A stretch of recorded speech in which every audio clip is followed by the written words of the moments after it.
We gas ourselves up, but we short on breath. Talking about we eating, but who we really cooking. Dreaming about greens, but ain't nobody looking. No land, no acres, no seeds in the ground. When the hunger hits, who's gonna be around? We starving every day, and it just ain't the food. Feeding the hood garbage, got 'em acting a fool. We flossing with rides, stunting with chains, but these bars we spitting just bring more pain. We guilty as hell, preaching all these lies, selling debt to the kids, and we acting surprised. We commercialize the pain, broadcast the grief, tell the youth to hustle, but hide the beef. We glorify the trap, invite them to the flames, just like Reagan brought the crack on planes. Back in the 80s when the streets got soaked, my people, my brothers, all got choked. Reagan said no trades, but we know the deal. He left us in the dirt, man, that shit was real. I was just a shorty watching it unfold, old enough to see how we got sold. War on drugs, but it was war on us. Cops on our necks, no love, no trust.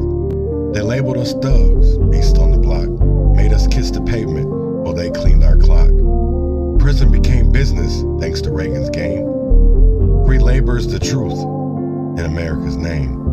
Slavery's dead, man. That's just a word. Read the 13th Amendment, it's still absurd. They lock us in cages, serving time for life. Double digits for wisdom, cutting sharp like a knife. I'm here to say, the chains in the air, it's time we break free, start showing we care. No more flexing for nothing, no more selling out. It's time to rise up. Good morning, good morning, good morning, good morning, good morning, good morning, good morning. And this morning, I'm going to be talking about receipts don't lie. Who's really playing us? But before we get into all that, we have Don Tripp and Never Be the Same. And I'll be right back right after this. Let the band.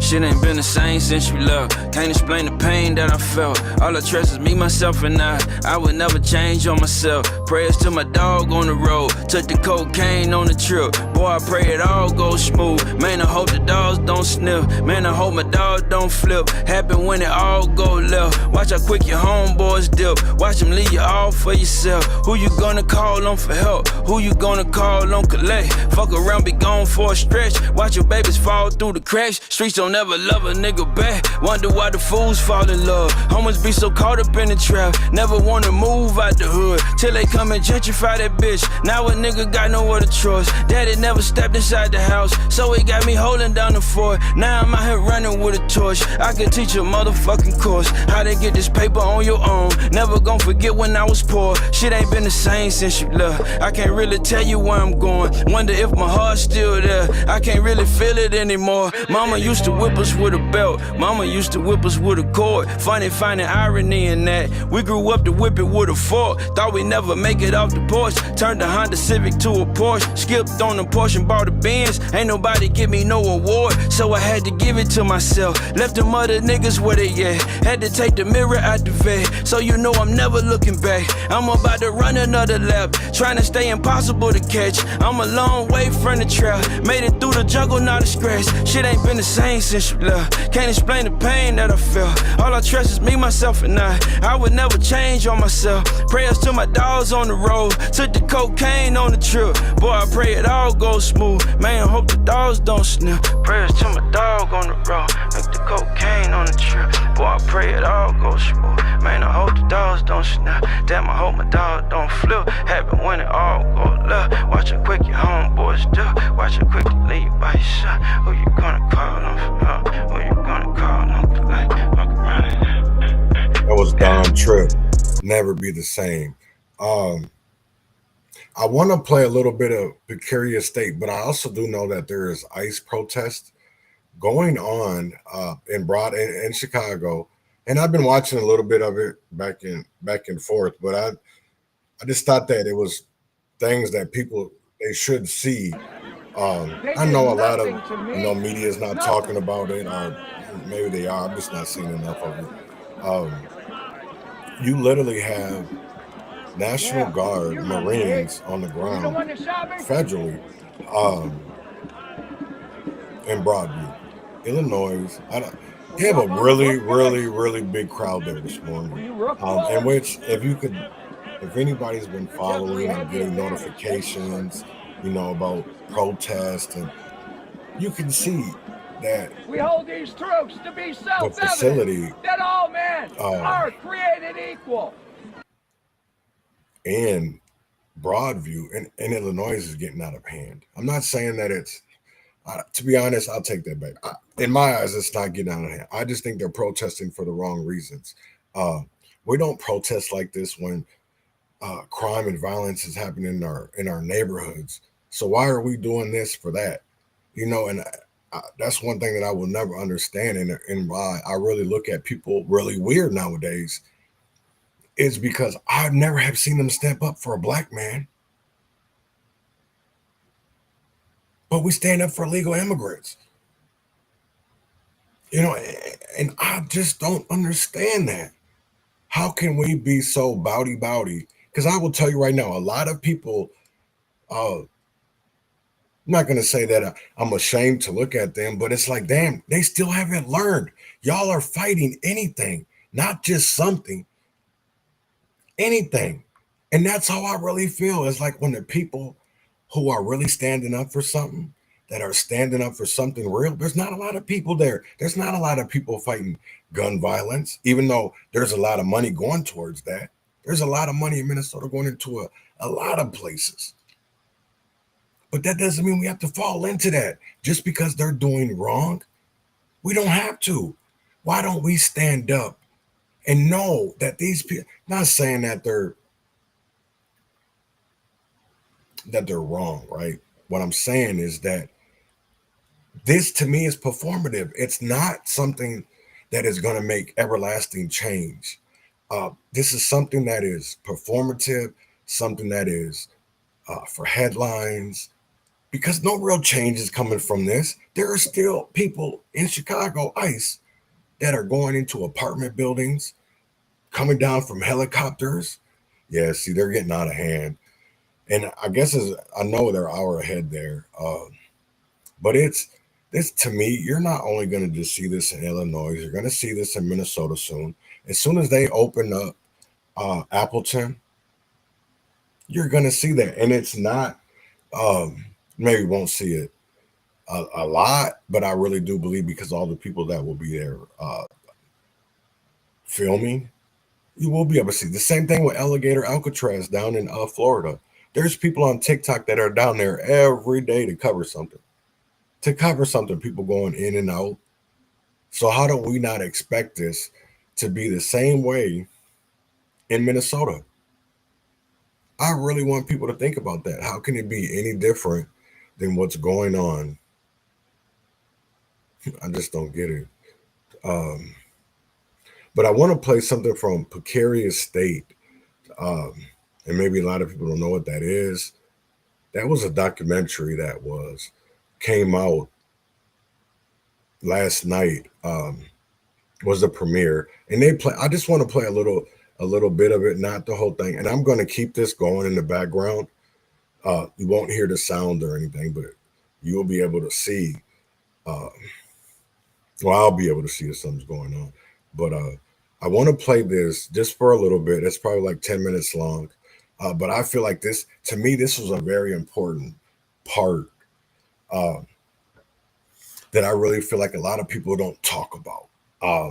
And this is something that I really, I do feel like we need to talk about. So let me play this. Their best financial options are to go somewhere else. Most businesses aren't going to say, hey, I deserve better. They're just going to make other choices and leave. We need to sort of right size the ship.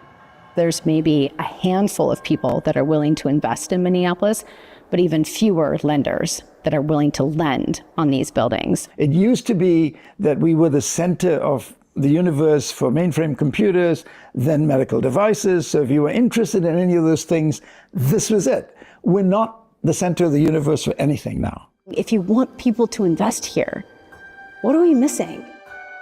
Right now, there are so many cities offering incentives for converting buildings and helping to revitalize downtowns, and it's everywhere. We're tracking at least 8 different markets that just have really great taxation benefits, funds set aside for converting buildings, and we're going where the governments are making it easy.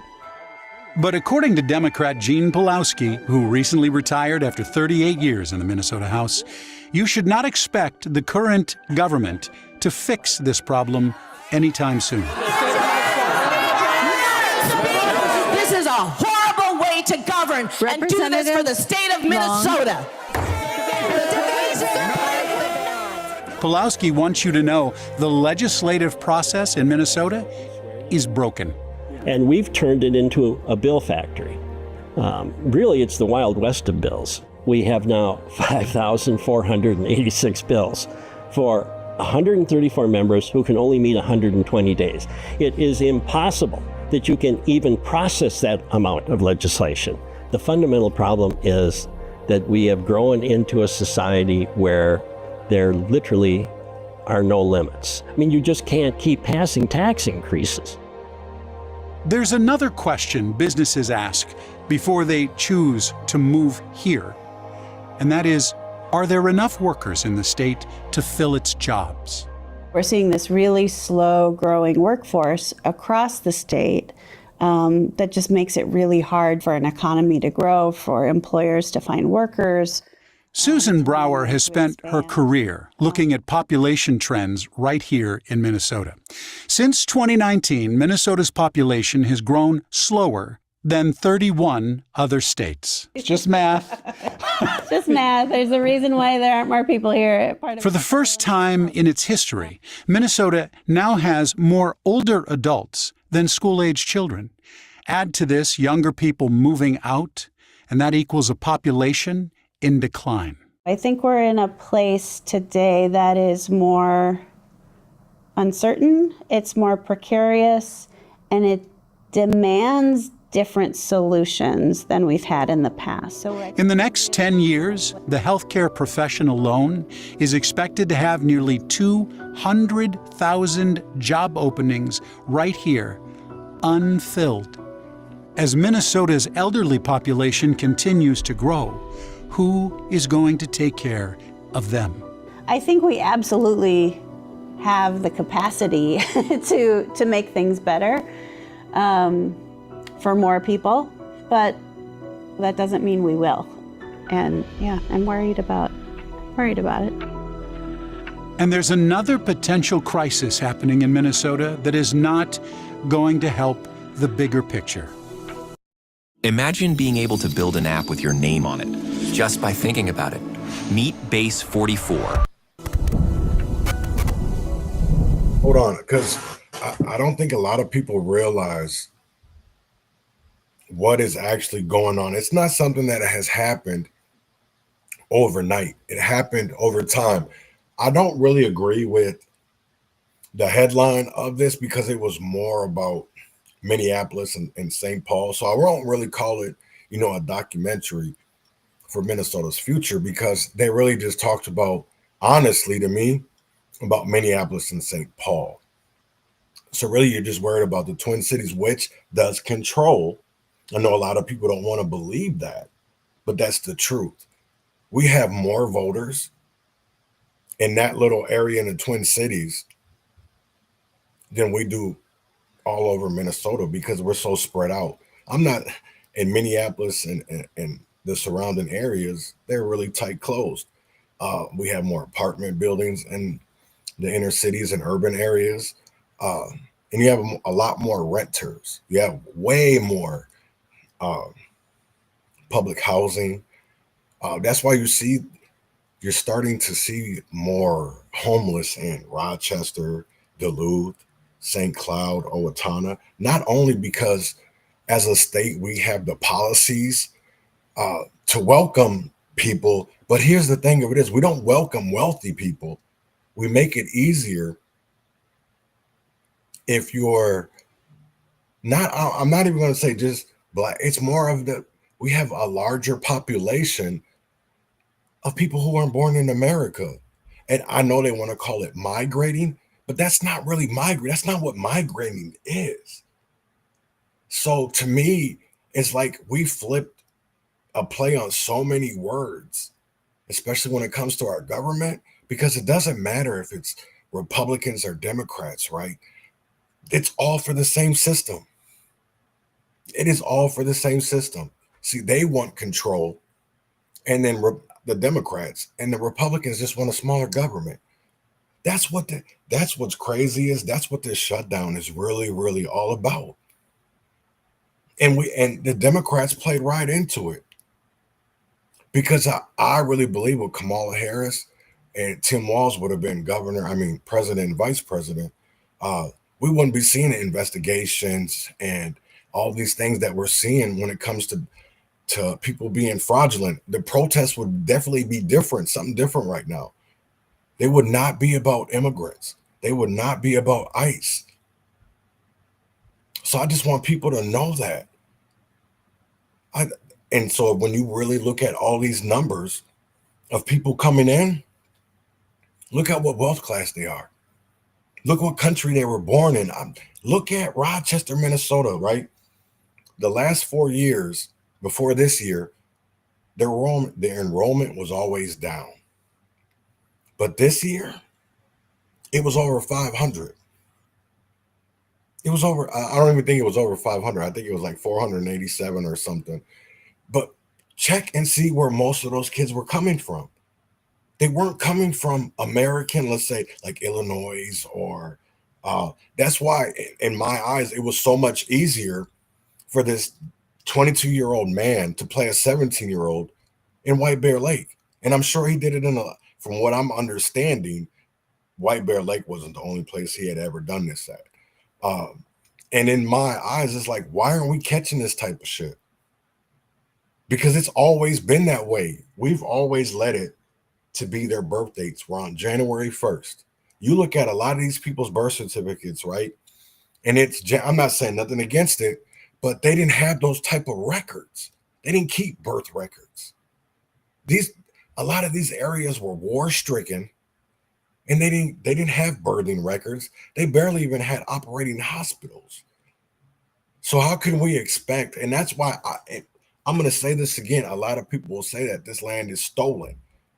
It was bamboo. I can't really say it was stolen because there was treaties involved in it. So in my eyes, they were bamboozled. So bamboozled means that they were tricked, that they were played with.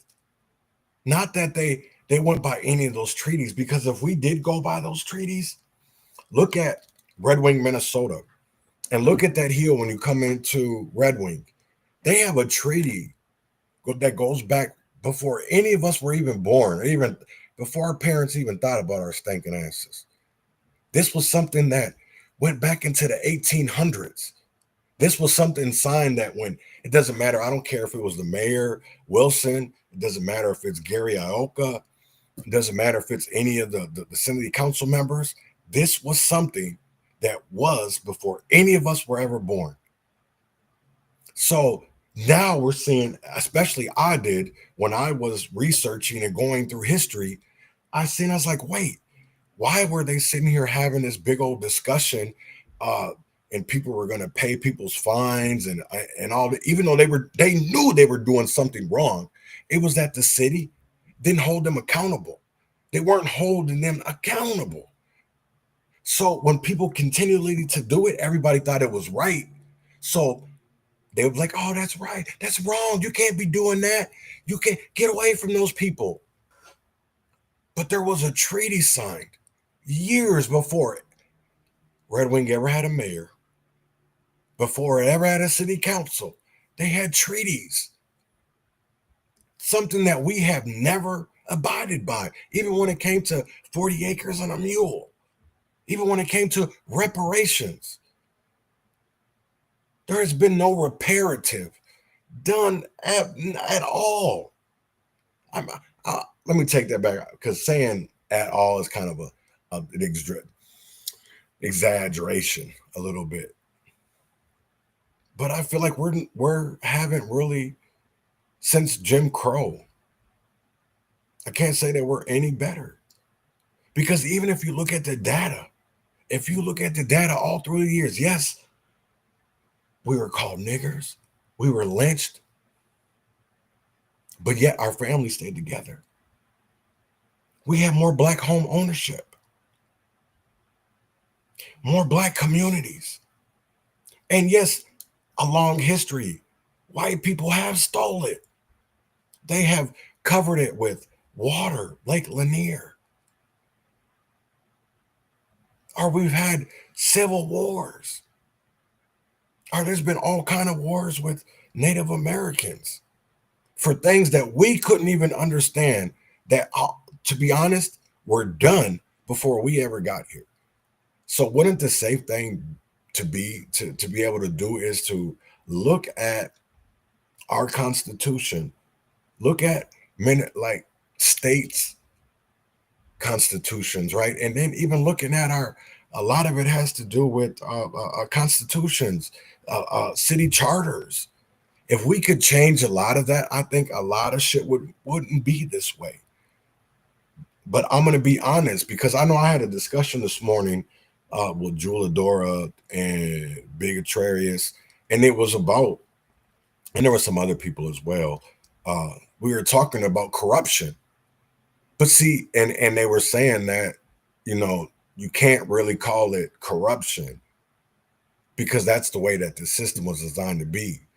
But see, in my eyes, this is my thing about corruption. If it was off dishonesty, that's corruption. Because you can't expect something to work to be, if it's off a lie, it's not going to work. You're not doing it effectively. You're not doing it strategically. You're not doing it by organizing. You're lying. You're not. See, and that's the one thing that I really want people to look at, is because how can we make change? How can we even fight police brutality? How can we even fight talking about banning, knocking on doors for police, no knock bans?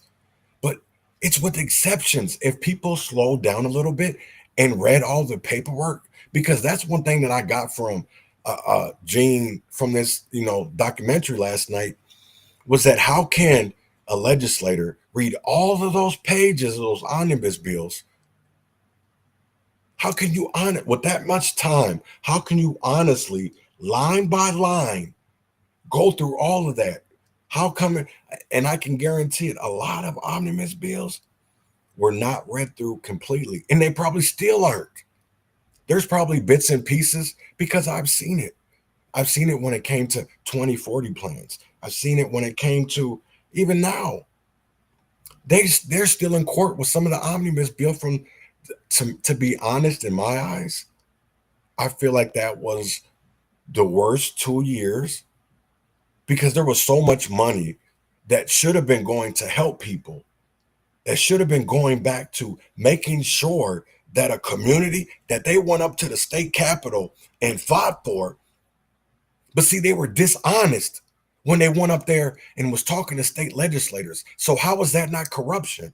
Even though a system may be designed by it, see, but that system was designed by dishonesty. So how is that not corruption? That's what I really want people to look at, because in my eyes, Gene Pawlowski, and he's a Democrat. Maybe people don't see him that way now or whatever, but to me, he was a moderate Democrat. And even him and this other lady, Carol Becker, I know people are going to be like, blah, blah. Man, listen, y'all want to put people in categories and labels without knowing the full book, without knowing the full story. So what I'm saying to people is, let's tone it down a little bit and educate ourselves, because a lot of people out here are doing anything and not standing up for something. That's why our kids are so fucked up in the schools, because we fight for anything, not for something. We fight to make sure that I'll even think about this a lot, right? I was a part of the resolution in Red Wing. I was a part of, I felt like something that would be good. But see, the way that the city and even some of the Human Rights Commission people, they wanted me. I feel like I couldn't put no teeth in it, because I will tell you like this. And I was meeting with, I call him Kermit the Frog and Dean Hove, right? But they told me something in that meeting. If it doesn't make money, if it doesn't make dollars, it doesn't make sense. And I said, wait, what? So you guys aren't going to pass anything that actually help Black people? You just want to make it look good on paper. You want to make sure there's no teeth in there. And that's one thing that I will never understand is, like, how can these people call themselves allies? Because all they do is lie. So now I see why they call themselves allies, because all they tell is all lies. And that's why I say I don't want no codependent. And I sure in the fuck don't want no codependent. Because I can do all this shit on my own. And that's the way that it has been. And I know people, and it's really sad to me, is that we live in a state of time that everything is seen as politics.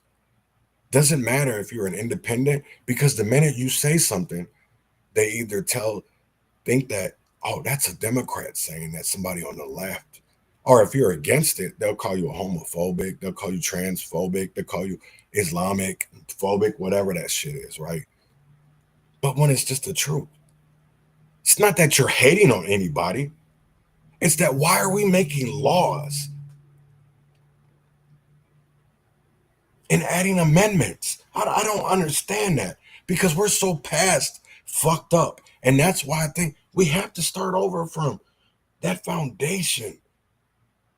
Because I'm going to tell you right now, America was built on political violence. If you do not believe that, you're dumb. I'm going to be honest. If you don't believe that America was built on political violence, I don't know. You can't call yourself a Republican. I'm going to be honest. You can't call yourself a Republican or any of that shit, because we all know the reason why any of those wars started. The Civil War, the Boston Tea Party, any of that shit. We all know where a lot of these wars start. It's not because it's better for the people. It's because it's better for them. They don't care about, that's one thing I can tell you that I learned in Red Wing, is that they didn't really give a fuck about the people, because if you fought for the people, they silenced you. And I don't know how many times I've seen that in city councils. I've seen that with Kelly and Pine Island. I've seen that in Rochester with, forget her name now. I know I have a card somewhere. Molly Dennis. Red Wing with John Becker. Every time you stand up to a system that is fucking people over, they make sure that you feel it. That's the type of things that we live in today. If you do the right thing, there's so many people standing on the side of wrong that they'll make you feel like you're doing wrong, even though you're doing the right things. They will make you feel like you're doing the wrong. And I will never understand that.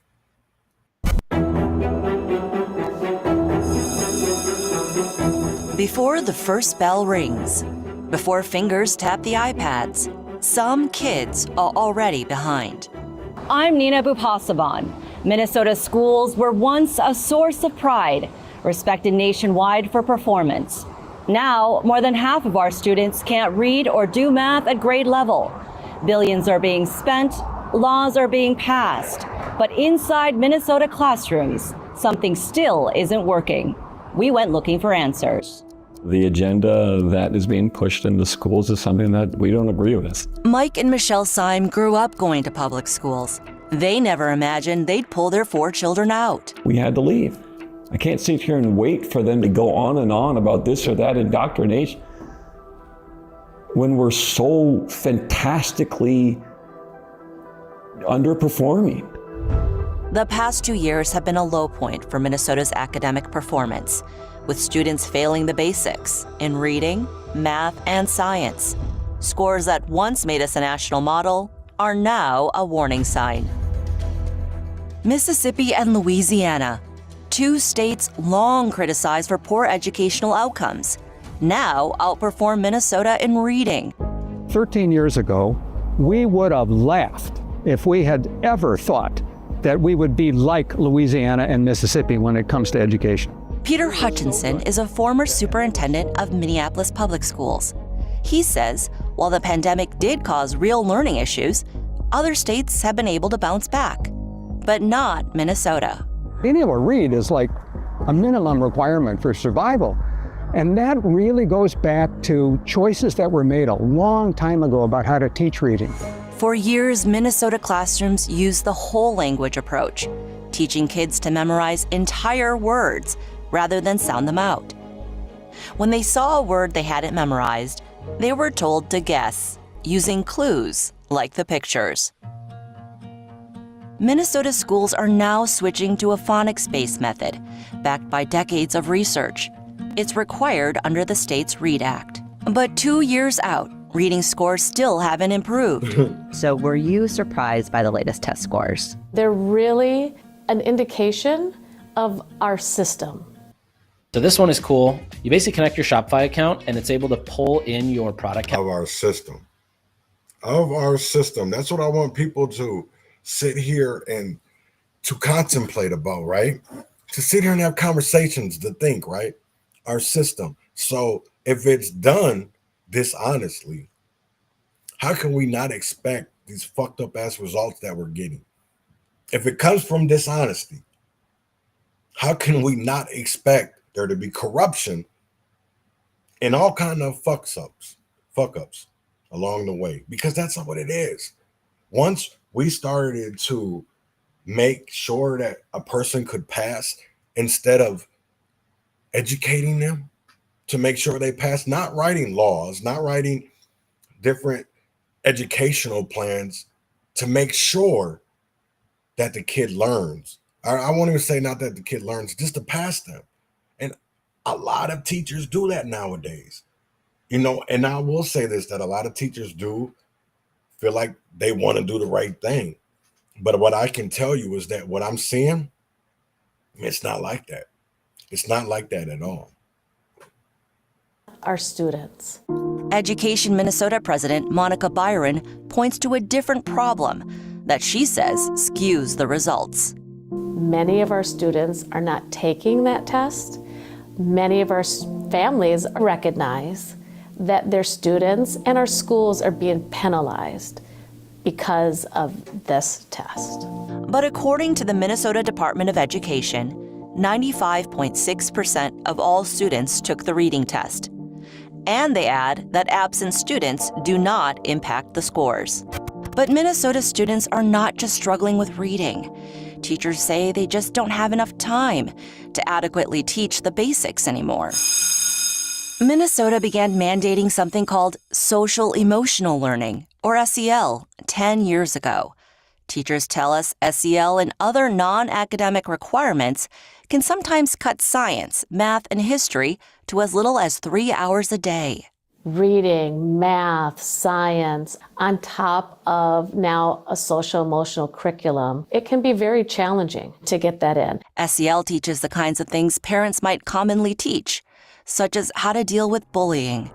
But some of the SEL teaching now crosses over into political advocacy. This is an excerpt from an SEL class Minnesota approved through this past spring. It's part of a curriculum for 5- and 6-year-olds called Woke Kindergarten. Notice the portrayal of police and pictures associated with the Minneapolis PD. Who keeps us safe? We keep us safe. We feed us. We house us. We don't police us. We don't arrest us. Critics say they've gone too far. Think of a 5- and 6-year-old thinking that they are the only ones keeping other people safe. House Speaker Lisa Damuth thinks parents need to get more involved in what's being taught. I not only would reach out to my district and ask what the agenda is, but then I would reach out to my legislator. You know, it's easy to blame schools for the falling test scores, but there's something larger than that. Tom Bach was a dynamic presence at the state legislature from the mid-1990s until he retired a couple years ago. I asked my son, does Avery get letter grades? No letter grades. They just get a pass or fail. At what point do you start rewarding performance, or is just doing okay good enough? More than a decade ago, educators began objecting to the use of standardized tests as a measure of learning. Minnesota made it optional. Now there's confusion over what should be taught. It's the teachers' union. Are they producing what the parents want? No, they're not. You have to get out of denial and accept you have a problem. I think it will take time. I think it will take effort. But I do think that there's hope. Hope if changes can be made. Which brings us to another crucial question people want to know before moving to Minnesota. How safe is it to live here?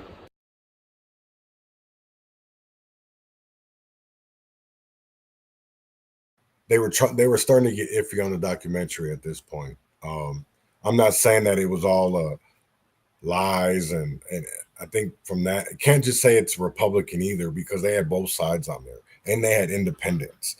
So can't even say that you feel like this was a partisan Republican documentary, because to be honest, they kept it away. There was parts where I felt like it was a narrative, but then also there was parts where I felt like it was the truth just mixed in to make it more sensationalism.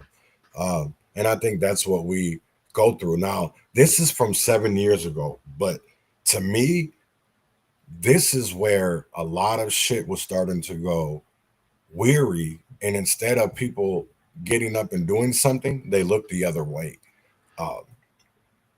And I found this really so after I watched Precarious State last night, somebody sent me this and I was like, wait. So they was like, just watch it. So I haven't watched it all the way through. I only watched a little bit, but I wanted to show it this morning. So this is from 7 years ago, and millions of dollars in suitcases fly out of Minneapolis, St. Paul International Airport. For 5 months, we've been investigating what appears to be rampant fraud in a massive state program. A fraud suspected of costing Minnesota taxpayers as much as $100 million a year. Our reporting is based on public records and nearly a dozen government sources who have direct knowledge of what's happening. These sources have a deep fear, and there's evidence to support their concerns that some of that public money is ending up in the hands of terrorists. We begin at Minneapolis-St. Paul International Airport, where mysterious suitcases filled with cash have become a fairly common carry-on. It's the morning of March 15th. We're chasing a tip about a man who's leaving the country. Our sources tell us he just took a carry-on bag through security that was packed with $1 million cash. You can do that as long as you fill out one of these government forms. We're told these cloak and dagger-like scenarios now happen almost weekly at MSP International. The money is usually headed to the Middle East, Dubai, and points beyond. Our sources say last year alone, more than $100 million cash left MSP in carry-on luggage. What we were interested in is where it was going. The national go-to expert on what's behind these mysterious money transfers is Glenn Kearns. He's a former Seattle police detective who spent 15 years on the FBI's Joint Terrorism Task Force until his retirement. It's an outright crime. It's unbelievable. Kearns tracked millions of dollars in cash that was leaving on flights from Seattle. It was coming from hawalas, businesses used to courier money to countries that have no official banking system. Some immigrant communities rely on hawalas to send funds to help impoverished relatives back home. Kearns discovered some of the money was being funneled to a hawala in a region of Somalia that's controlled by the Al-Shabaab terrorist group. So I talked to a couple sources who had lived in that region, and I said, if money is going to this hawala, do you think it's going to Al-Shabaab? And he said, oh, definitely. That area is controlled by Al-Shabaab, and they control the hawala there. He says when the money arrives, whether it was intended for legitimate purposes or not, Al-Shabaab or other groups demand a cut. As Kearns dug deeper, he found that some of the individuals who were sending out tens of thousands of dollars worth of remittance payments happened to be on government assistance in this country. How could they possibly come up with such big bucks to transfer back home? We had sources that told us it's all about it's welfare fraud. It's all about the daycare. To better understand the connection between daycare fraud and the surge in carry-on cash, you have to look at the history of this crime. 5 years ago, the Fox 9 investigators were first to report that daycare fraud was on the rise here in Minnesota. We exposed how some businesses were gaming the system to steal millions in government subsidies meant to help low-income families with their child care expenses. This is a great way to make some money. I think it's kind of that informal word of mouth. In order for the scheme to work, the daycare centers need to sign up low-income families that qualify for child care assistance funding. These surveillance videos are from a case prosecuted by Hennepin County. They show parents checking their kids into a center only to leave with them a few minutes later. Sometimes no children would show up. But either way, the center would bill the state for a full day of child care. This video from that same case shows a man handing out envelopes of what are believed to be kickback payments to parents who are in on the fraud. Where was the money going? I don't know exactly where it went, but it adds up when you begin to look at how many people are involved. One recent federal case points to at least some of the money going overseas. Of the United States. This is video of Fozia Ali being sworn in as a member of the City of Hopkins Park Board. As she was taking her oath of office, she was also under investigation for wire fraud and theft of public money. State and federal agents had already raided Ali's daycare center in South Minneapolis. The business was suspected of billing the government for over $1 million worth of bogus child care services. We found records that indicated that she was collecting a significant amount of money for a much larger number of children than were actually attending the center. Did any of the money go overseas? We are aware that some of the funds went overseas, which she was cashing out money from the business. Do you have any idea what it was going for? I can't say. Can't say or don't know? I can't say. Investigators analyzed Ali's cell phone to track her activities. She'd taken a 2-month trip from Minnesota to Dubai and then Kenya, staying at times in $800 a night hotel rooms.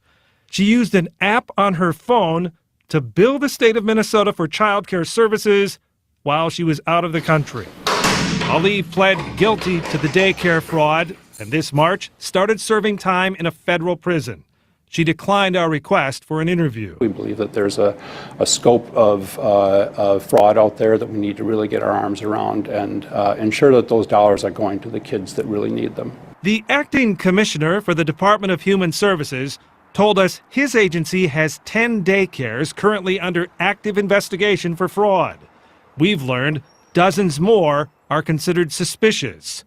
Search warrants obtained by the Fox 9 investigators show each one of the suspect centers has received several $1 million in child care assistance funds. According to public records and government sources, most are owned by Somali immigrants. Do you have any evidence to suggest this looks like organized crime? There's a common pattern in how a lot of these are carried out, but beyond that, not something that I would directly categorize as organized crime. Sources in the Somali community tell us it's an open secret that starting a daycare center is a license to make money. The fraud is so widespread, they say, that people buy shares of daycare businesses to get a cut of the huge public subsidies that are pouring in. Some government insiders believe this scam is costing the state at least $100 million a year, half of all child care subsidies. Is that within the realm of possibility? I don't think half sounds credible. I certainly think that some of the schemes that we're seeing, and certainly the ones that we've brought forward already for prosecution, involve millions of dollars. I mean, this is not a small scale that we're looking at. Minnesota started aggressively going after daycare fraud in 2014. Back then, it was easier to track the flow of money. The state would pay a daycare's bill, And within hours of the money showing up in the business's bank account, funds were being wired to the United Arab Emirates. But those wire transfers stopped after a few centers were busted, which takes us back to the suitcases of cash at Minneapolis St. Paul International. In 2015, investigators documented $14 million in carry-on cash. By 2016, it had mushroomed to $84 million, and then last year, $100 million. A trend all too familiar to former terrorism investigator Glenn Kearns. How much confidence can you say that it's likely some of this money is going towards terrorism? I'd say absolutely, absolutely. Our sources tell us that. Good sources from the community, leaders. My personal feeling is we need a nationwide task force to clamp down on this kind of fraud. This crime is spreading. Our sources tell us fraudsters in other states are now using the Minnesota playbook to rip off millions of public dollars meant to help kids. That's crazy as hell. And people still think that you're bullshitting and you're not telling the truth. For all the shit that people go through, we're just making sure that people are actually being taken care of. I want to go into another program that is in the state legislature, and they said KSTP did an investigation, and they found out that 20 of the groups were not at that time up and running. The websites weren't running. So how is that not corruption if it's based on dishonesty? Dollars in funding from the state. But 5 investigates found lawmakers gave money to some organizations that may be in violation of state law. Tonight, investigative reporter Ryan Race is tracking about 20 million of your tax dollars. With the lightings and the fixtures and stuff like that, we want to do something unique. This state-of-the-art building in St. Paul is the new modern home for the nonprofit 30,000 Feet. That's what we was going for, a very modern look. The group has received more than $4 million in state funding since 2022 to serve kids through arts and technology. Executive Director Kevin Robinson invited us here not just to take a tour of their new building, but also to admit what he calls an honest mistake. I'm all about transparency. 30,000 Feet is one of 24 organizations identified by 5 investigates that received state money, but that are not registered with the state attorney general's office. Most charities that have these big Donate Here buttons on their websites are required to register so you can see their financial health. The state says those not registered may be a red flag. So tell me what happened. We had lapse. I think we were supposed to have wet signatures. So by the time we figured out that we didn't have the wet signatures, we had lapsed within the AG office. Okay. And have you fixed it since? Yep, we have fixed it. Yep, we're active. This nonprofit is far from alone. Our review found that since 2024, nearly $20 million in state money is going to dozens of unregistered organizations. We brought our findings to Speaker of the House, Lisa Damuth. Is the state not checking this before they hand out public dollars? It doesn't sound like the state is doing a very good job checking, and that's something that will need to change. 5 investigates reached out to all the unregistered organizations that received public dollars. About half of them characterized it as a paperwork or accounting error and took steps to fix it after we started asking questions. But 7 organizations never responded to at least 3 emails asking about their registration status, including Kajug, a group serving Somali kids that received more than $700,000 since last year. Not only is the nonprofit not registered, but it now appears to be MIA. Maybe it was an oversight. Maybe there was nothing nefarious.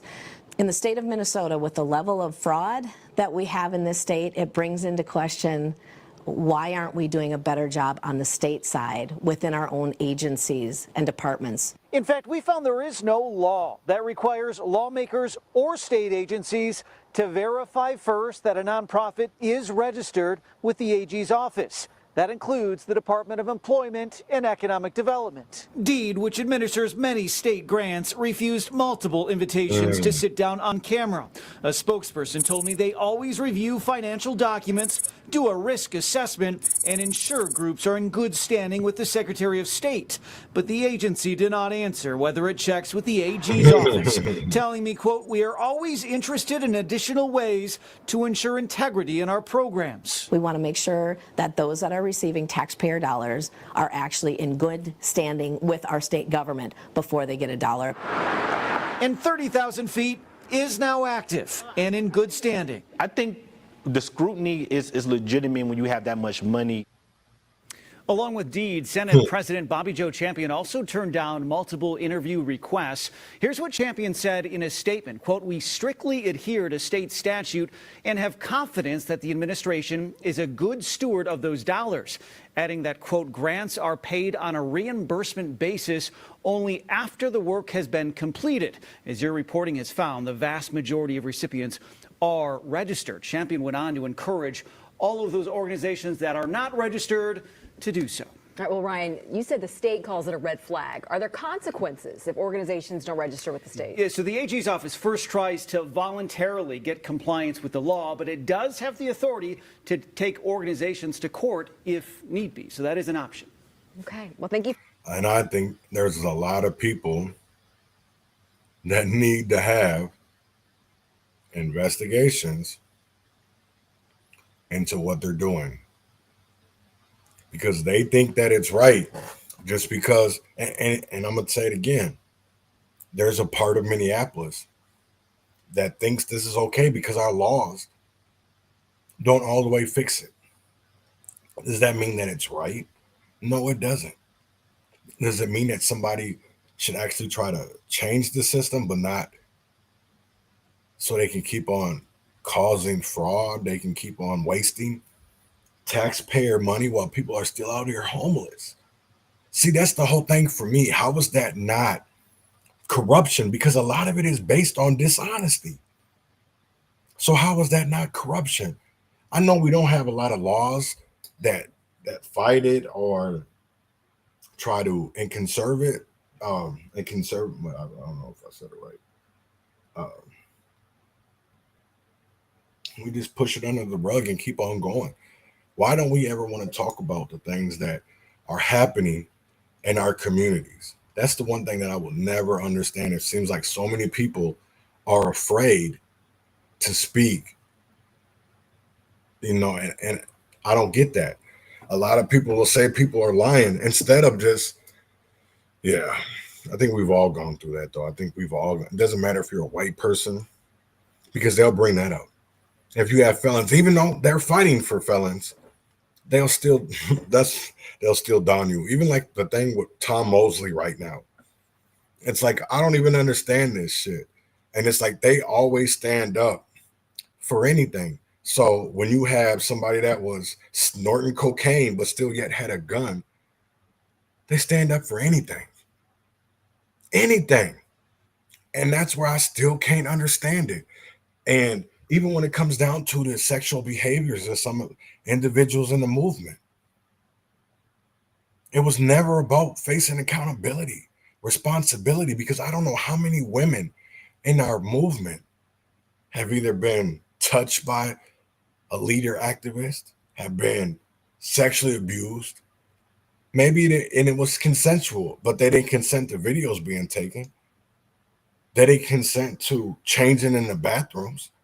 That's why I really find fucked up, right? Because I can always see a post or something, and then I'll see something like, oh, y'all just stand for anything. It's not standing for something. Y'all stand for anything. So that's why nowadays when I see people are posting, it's like, man, listen, stop it. Y'all are so hard pump fakers. It's ridiculous. These people stand up for anything and not for something. So I want to get into it about this 22-year-old in White Bear Lake.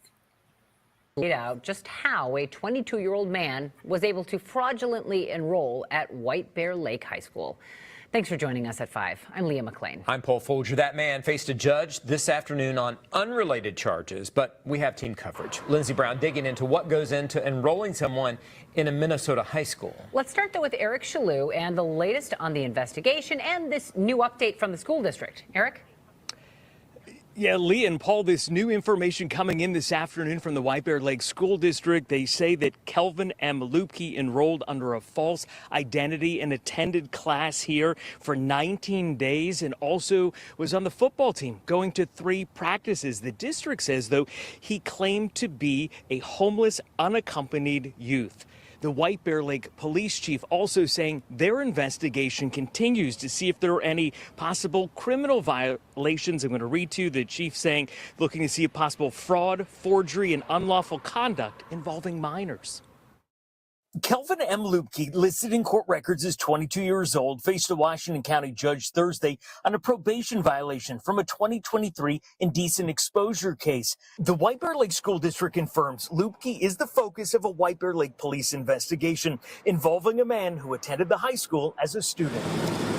5 Eyewitness News spoke with a friend at Lupke's address, listed on court records, who asked not to be identified, saying he allows him to live there after meeting him at a church youth group. That man says he spoke with Lupke from jail last night, saying he had no clue how serious it is, the allegations against him attending the high school. The friend says he's a confused young man. He thinks he's younger than his age. I think he believes that. On Tuesday, the White Bear Lake principal notified parents that a person over 21 years old is allegedly to have enrolled in our high school using fraudulent documentation and a false identity. That didn't sit well with parents we spoke to on Tuesday. Well, I'm furious. It was just really scary. That's very scary. The district wrote to parents, we have determined that while enrolling this individual, we followed our enrollment process, which is as rigorous as state law allows. That's a joke. Look what happened. There's a 22-year-old kid sitting next to our 17-year-old, 14, 15, 16, 17-year-old daughters. Rigorous, my sorry. Regarding the allegations of how a 22-year-old could have enrolled with the needed documents, that family friend told 5 Eyewitness News, quote, I didn't think he was that clever. Well, the district saying that he used fraudulent documents to enroll. They're looking into their enrollment process. That coming from the superintendent late this afternoon. Notices going out to parents about what's going on here. Again, the White Bear Lake Police Department continues to investigate. We're live here outside of White Bear Lake High School. I'm Eric Chaloux, 5 Eyewitness News. All right. Eric, thank you. As you just mentioned here, the White Bear Lake School District says that its enrollment process is in line with state law. So Lindsey Brown joins us now live to show us what that looks like exactly, Lindsey. Well, guys, the latest update from the superintendent again says this man claimed to be a homeless, unaccompanied youth.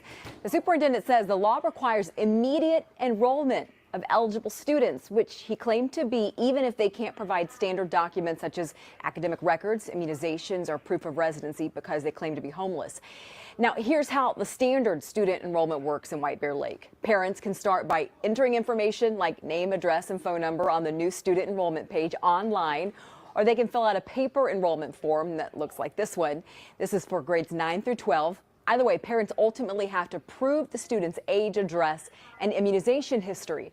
State law allows districts to ask for documentation, including a passport, birth certificate, immunization records, and documents from previous schools.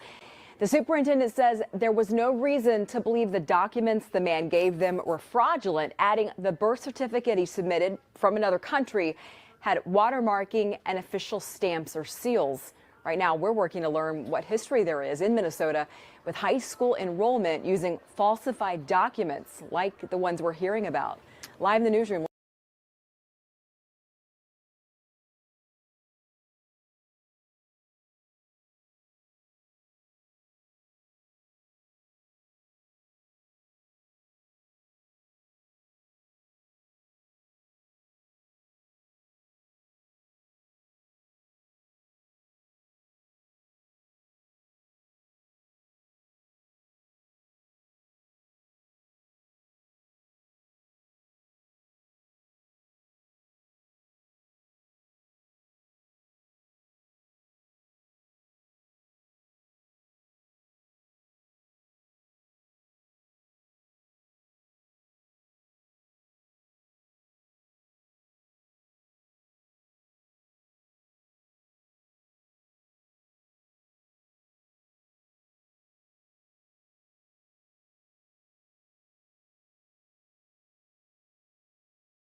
We see our American values. I didn't even know I was muted. I was just talking. But I don't understand how more people aren't standing up. I don't get how more people aren't saying, hey, we have a problem. What happened to accountability? What happened to people being held responsible? Instead of sweeping all this shit under the rug, we've gotten so soft on it. Doesn't matter if it comes to crime. Doesn't matter if it comes to all this fraudulent ass behavior. I just don't understand it. It's like, why is it so hard for people to act right? Right? I see people, I get messages all the time of, keep my name out your mouth. Well, I wouldn't have your name in my mouth if you were living, doing the right thing. But you're not. You're not. You're out here causing harm in our communities. Doesn't matter if it's the CEO or director of the NAACP in Rochester. Because you're harming that community. And I'm going to say it again. If it's off dishonesty, it's off corruption. That's what it is. There is no other definition for it. If it comes from dishonesty, how is it not corruption? I'm going to be honest. No matter how you look at it, how is that not corruption? That's what I really, really want people to think about. While everybody's sitting there standing up for it, saying that's not corruption, that isn't this. What is, if it starts from dishonesty, what is that? If something starts from dishonesty, what is that? That is corruption. How is that not corruption at its finest? It's not a system design. We can call it that, but it's still corruption because it was started off dishonesty. No matter how much you might think it is good for the community, if you're lying up to do it, that is corruption. That is dishonesty. That is you're wasteful. You're fraudulent. That's why I really make it so hard to understand some of these parents. Well, my baby wouldn't do that. He don't be selling no drugs, no fentanyl. Wait, do you even know who your child really was? Do you really know how your child really is?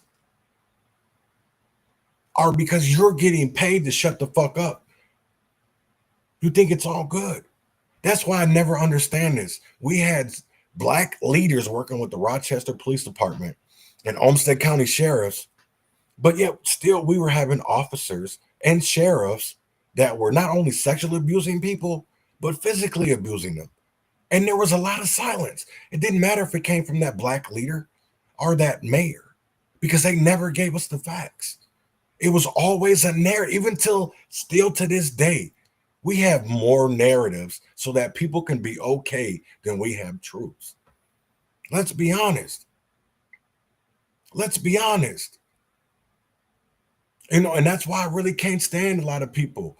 Even when I put out this post a couple of days ago on Facebook and Spotted in Rochester, I've had people that I know or I have known throughout my life talk about, oh, what about your background? We're not talking about that. Stay on topic. Stop trying to deflect people. I don't even understand it. And I talk about it enough. That's the one thing that I will never understand is that people will sit here and lie, and people run with that and think it's the truth because they have more people standing on that side, even though they know it's wrong. But because they're buddy, or they're making sure that that person is being taken care of, they're not going to bite the hand that feeds them. They're not going to bite. That's why we have all these whistleblowers in Minnesota. Not because they're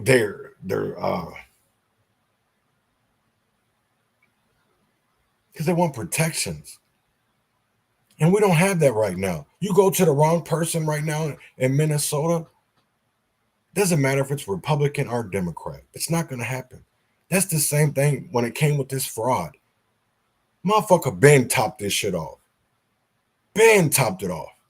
But yet, because we weren't news medias, we weren't Fox 9, Carrie 11, CNN, all that y'all like to say that lie, but y'all listen to them and you don't listen to the people. So how can y'all actually be for the people, but you don't listen to them? You listen to establishments, not the people. You listen to establishments. Even the same thing that goes on with the Democratic Party, right? When they have meetings with landlords. And so you can see why North Minneapolis is that way. Because as long as they take care of that city council person, doesn't matter if it's Vital, doesn't matter if it's Jeremiah Ellison. And it doesn't even matter if that wins. It's the fact that they went up there and fought for it. That's what they're paid for. And see, even if it doesn't pass, they still fight for it because they're being paid. They're being paid to make sure that it's okay. So we have to figure out, because I can even just like with this 22-year-old, if it's done off dishonesty, how is that not corruption? When we know it's wrong. But because in their mind, because they had what was looking like official papers, instead of it being fraudulent papers, they went with it. The same thing that goes on in our state legislature, the same thing that goes on in our communities when these people say that they're violence interrupters or they're trying to get rid of the Narcan users or trying to help them by giving them needles and wet wipes and all that. It's like, dog, y'all are only, this is the one thing that I don't understand, right? Is why are we baby pacifying these people and instead of making them face the reality that it's wrong? But in my eyes, I feel like a lot of people think that's wrong, but it's not. Why do we have to keep on living a lie so that these people feel comfortable? That's one thing that I will never understand. You can be whoever you want to be, but that doesn't mean that we have to accept it. That doesn't mean that we have to accept it. That doesn't mean that I don't love you. That doesn't mean that I want to see you die. No, it's the fact that we're out here making more laws that we don't need because you're already protected. You're already, but see, here's the one thing that I will say about a lot of shit. People are not comfortable in their own skin. They're not. They want to live another complete different way. And that's not how it is. That's not how it is. And I want to talk about, the healthcare. Some doctors came together yesterday and they did a press conference about the banning assault rifles, ARs. It's sad. It's really, really sad to me because we have professions who are out here lying to the people because this is what their hospital wants them to do. They want us to ban guns so fucking bad. So bad. And here's the thing that I will say, that everybody thinks it's that every Democrat is on board. No, they're not. I'm going to tell you like this. A lot of these niggas are pussies. They're cowards. You don't see people out here hand-to-hand combat because a lot of people don't know how to fight today, but they know how to squeeze that trigger. They know how to squeeze that trigger because that's what it makes them a man. Not standing up on your own too. When you know you're right, but instead you want to stand with people because there's more people over there, how are you not a sellout? Because you're afraid of standing on your own too. No matter if there's hundreds of people over there. No matter if there's hundreds of people over there. You're still standing on something, not anything. Not anything. That's why Malcolm X always preached. Stand for something. And not for anything, because that's what we're seeing happening. You have a lot of people standing up for anything and telling people and lying to them, telling them it's something. And I will never understand that. And I know that it makes money, but it definitely doesn't make any sense. Our top story at 6, many of the state's leading medical doctors are now calling for state laws to ban assault-style weapons. It comes after the Annunciation Church and School tragedy back in August. Tim Bloss joins us now from the newsroom. And Tim, a lot of these doctors today had direct involvement in the aftermath of the Annunciation shooting, as I understand it. Yeah, you have to understand that many of these doctors see and treat the aftermath of gun violence, and some of them on a daily basis. But they say this was so much different because Annunciation involved children, and a lot of them. Now, leading doctors from across the state gathered at the Capitol this afternoon demanding stricter gun laws. Among them was Dr. Patricia Valusik of Children's Minnesota, who had to treat a number of these young victims from Annunciation School. I've had some time to reflect on what happened to our community. I am angered that my initial thought upon hearing that we were receiving multiple children from a school shooting was, we knew this would happen to us someday. How do we live in a society that knows this will happen again and does nothing to prevent it? We cannot let this moment pass without making a change, without moving our feet. We're not coming at this as Democrats or Republicans. We're coming at this as unabashedly pro-child. And I think if we all put our politics aside and think about what makes common sense here, that we all know what to do. Now, the doctors have 4 demands of state lawmakers. The first, a statewide ban on assault weapons. Second, a statewide ban on high-capacity magazines. Third, a requirement for firearms to be stored, locked, and unloaded separate from ammunition. And number 4 here is a removal of the prohibition on cities to enact stricter firearms regulations than the state. Democrats have proposed many of these initiatives, but Republicans want to focus on mental health and school safety. Governor Walz today spoke about the impasse that's happening. Very, very frustrating, because right now they want to talk about everything other than guns. We're still working it. Still working it. Yeah, there you see the governor still trying to get some kind of agreement on a special session. Getting back to the doctors here, they say that this is very much a public health issue, not a political issue, and needs to be treated like a public health issue. Monday.com. That's the thing to me, is like, how are they not treating it? How are they not treating it as a public health crisis? It happens every day. Every day we have kids over north that literally see killings damn near weekly. And they don't do nothing. I don't see the hospitals coming out and saying nothing, because we had, during the Annunciation shooting right at the school, how many mass shootings did we have just in that 2-week period? I didn't see people coming up and talking about we needed change, we needed gun control. I didn't hear people saying that. And that's one thing that I would never understand, is like, how can we say that we want change, but we don't even demand it from our own selves? We don't even demand change from our own selves, because we want it from everybody else, but not us. We can't look in the mirror and say the same things that we're fighting, we're allowing to happen right around us, and yet still we do nothing. I still don't understand it. Like, when do people want to start doing better? Because once you know better, you're supposed to do better, right? Isn't that the way that this is supposed to go? That when we know better, we do better. So why don't people want to do better? Because in my eyes, they don't want to learn. They don't want to learn. Damn. Iowa superintendent.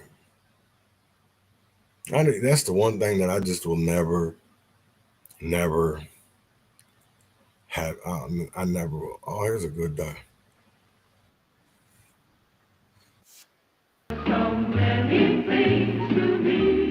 This was the Minneapolis that was. If the old version of Minneapolis was anything, it was clean and safe. Today is very different.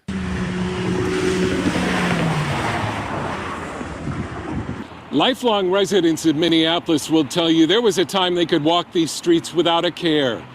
But today in Minneapolis, in many parts of the city, those days are gone. This is absolutely crazy. Another mass shooting in Minneapolis. This is the second one in a day. While there are still some nice-looking areas, parts of the city range from risky to dangerous.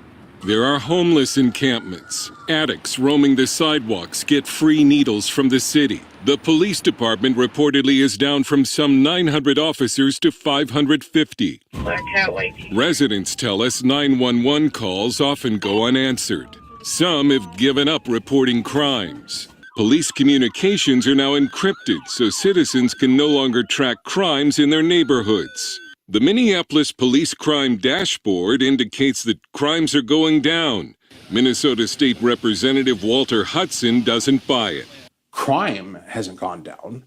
Reports of crime have gone down because people know. Like, you create a culture where the citizen knows they're not going to get an answer from 911. The citizen knows the officers aren't going to be there for an hour. The citizen knows that even if the officers get there and apprehend their offender, that offender is going to turn right around, be out 24 hours later, and probably come back for retribution because you called the cops. Businesses have fled the downtown and property values have collapsed. The 31-story Ameriprise Financial Center, purchased for $200 million in 2016, was sold this year for just over $6 million, only 3% of its old value.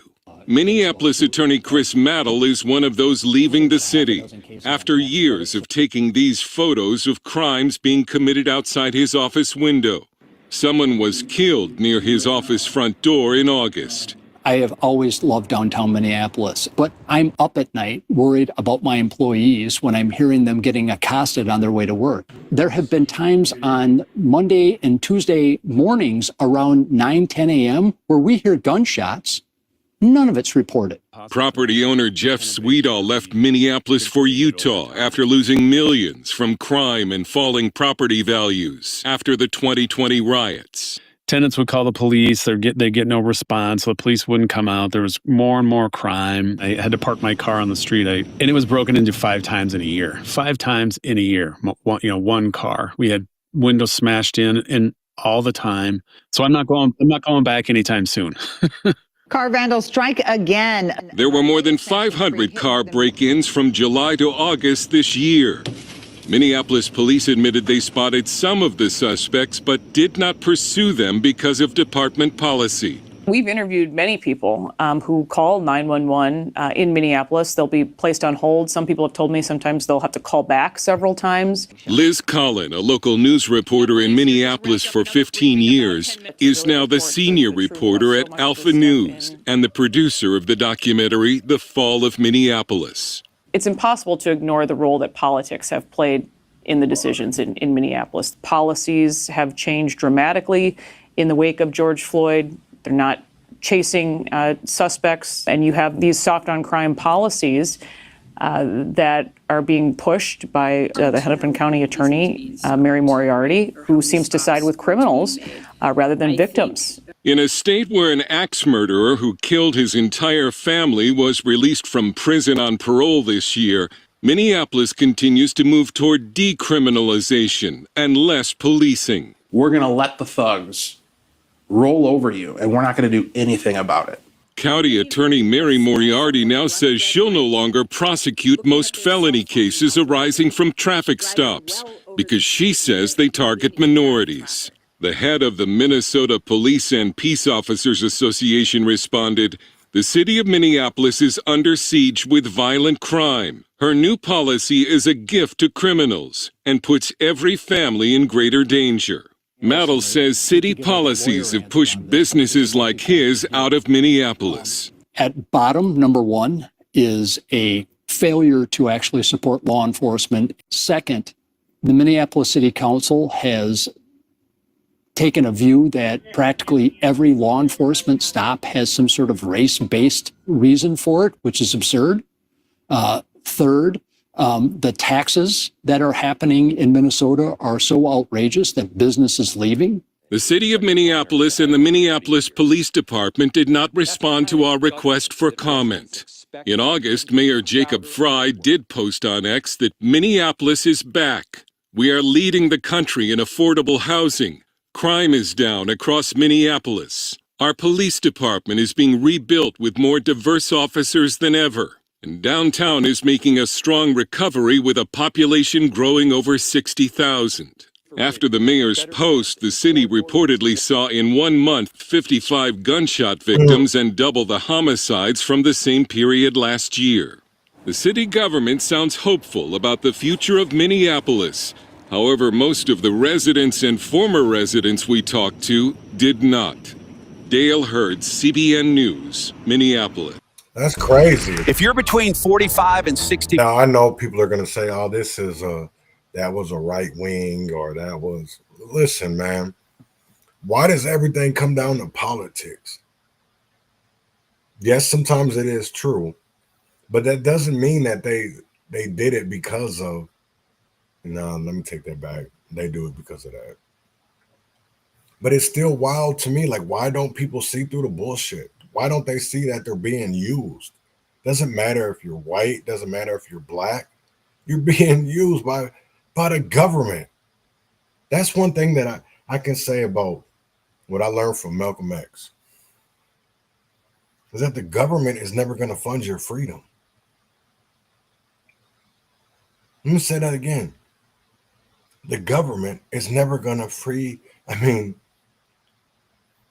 pay for your freedom.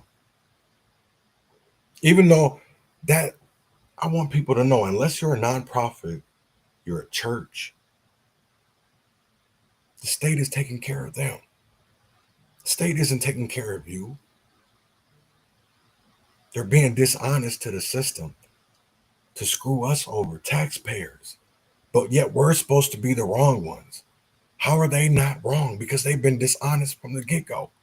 They've been dishonest about PPP loans. They were dishonest about unemployment benefits.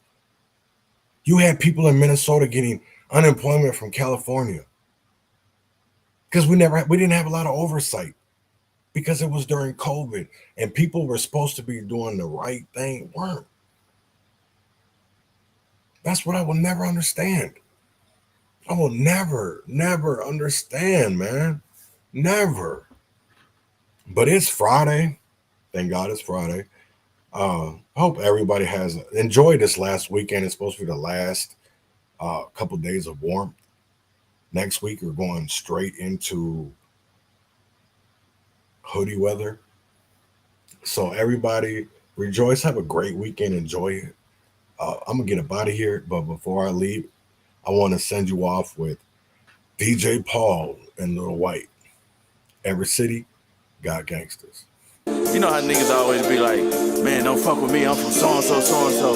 Or, man, don't mess with them niggas up in so-and-so, so-and-so. Or them niggas over there, blah, blah, blah. Look, check this out, bro. I've been all over the motherfucking world, man. And this a motherfucking in every motherfucking city, man. Every city got motherfucking gangsters. DJ Paul.